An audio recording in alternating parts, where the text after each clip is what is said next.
and thank you for convening today's hearings. We welcome our witnesses. We appreciate the great job that you all are doing.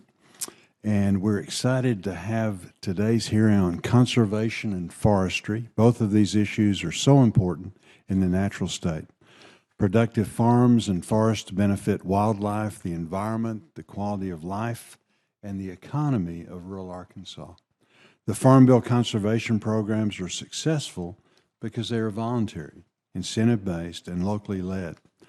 I view this reauthorization of the Farm Bill as an opportunity to renew our commitment to working lands conservation, where local resource concerns and producer-focused programs are the priority.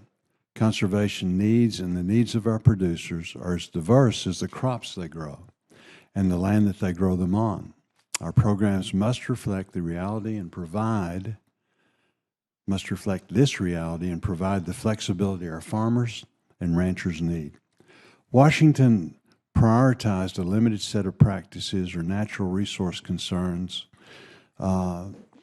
If they prioritize it, it would undermine the continued success of the USDA's voluntary conservation programs.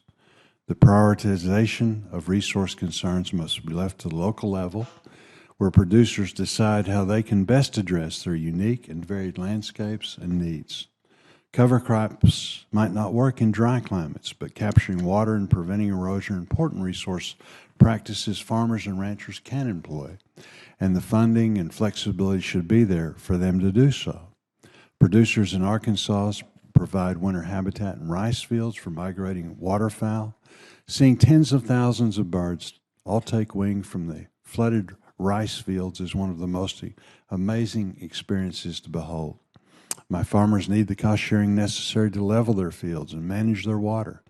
Not only does this conserve resources and make the farmers more efficient, it also provides irreplaceable wildlife habitat.